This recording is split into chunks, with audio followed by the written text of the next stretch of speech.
Ragnar Lothbrok, a name that echoes through the ages as one of the most legendary Norse warriors. His story begins in the early 9th century, during an era when the Vikings were feared across Europe. But Ragnar wasn't just any Viking. He was destined to become a legend. His journey to fame began with a personal mission of revenge. Ragnar's grandfather had been brutally murdered by King Fro of Norway. Fueled by vengeance, Ragnar set out to confront the ruthless king. His determination and skill as a warrior were unmatched, and during this quest, fate led him to meet Lagertha, a fierce and fearless shield maiden. Lagertha was as formidable in battle as any man, and Ragnar was captivated by her strength and spirit. After defeating King Fro and avenging his grandfather, Ragnar married Lagertha. Together, they became a powerful couple, known for their raids and relentless pursuit of glory.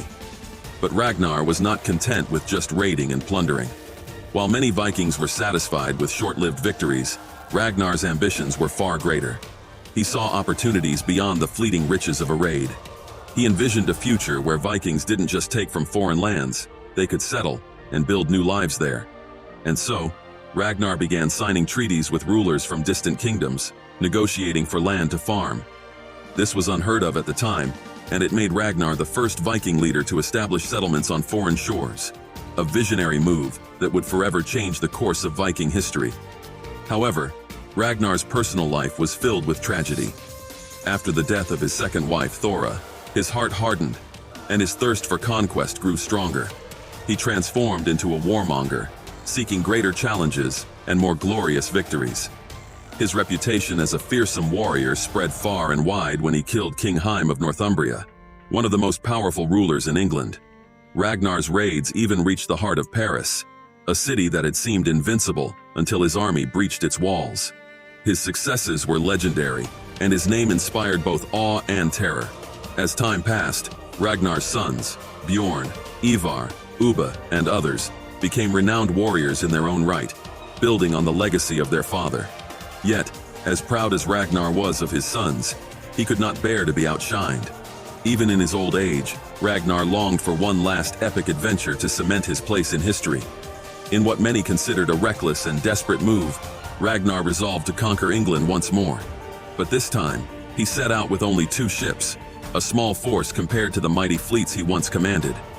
His men knew it was a dangerous mission, bordering on suicidal, but Ragnar was determined to reclaim his glory. Unfortunately, his quest ended in tragedy. He was captured by King Isla of Northumbria, the very king whose forces Ragnar had once humiliated. Instead of being treated like a warrior, Ragnar faced a brutal and torturous death. King Isla had him thrown into a pit of venomous snakes, where he suffered a slow and agonizing death. Yet, even in his final moments, Ragnar's spirit remained unbroken. According to legend, he mocked his captors, proclaiming that his sons would avenge him, and they did. His sons, enraged by their father's death, launched the infamous Great Heathen Army that ravaged England, forever etching Ragnar's legacy into history. Ragnar Lothbrok was more than a warrior. He was a visionary leader, a devoted father, and a symbol of Viking strength and determination. His life may have ended in tragedy, but his legacy lives on, inspiring countless tales of bravery, adventure, and conquest.